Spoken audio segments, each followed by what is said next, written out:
স্কুলের ছাত্র আয়াজ হককে হত্যা মামলার আপিল শুনানির মাঝখানে আসামিকে রিমান্ডে নিয়ে নির্যাতন করার অভিযোগে তদন্ত কর্মকর্তা শহীদুল বিশ্বাসকে আগামী রোববার সকালে সশরীরে হাজির হয়ে ব্যাখ্যা দেওয়ার নির্দেশ দিয়েছেন হাইকোর্ট।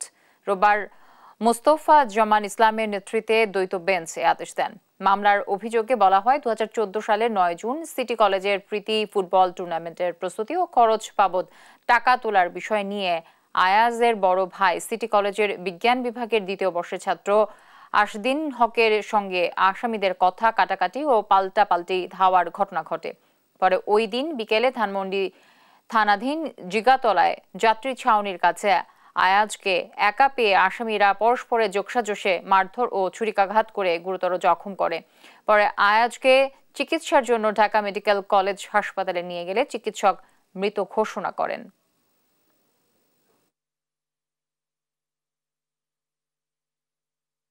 সকাল 10:30টায় তার এই আচরণের ব্যাখ্যা দেওয়ার জন্য সুপ্রিম কোর্টের হাইকোর্ট বিভাগের একটি বেঞ্চে সশরীরে হাজির হয়ে তার এই আচরণের ব্যাখ্যা দেওয়ার জন্য নির্দেশ দিয়েছে এবং এই ঘটনাটি তখনকার দিনে যুগান্তর, ডেইলি স্টার, সমকাল সহ সব পত্রিকায় মানবাধিকার কমিশনের যিনি চেয়ারম্যান ছিলেন তখন ডক্টর মিজানুর রহমান, তিনি তাকে দেখতে যান হাসপাতালে।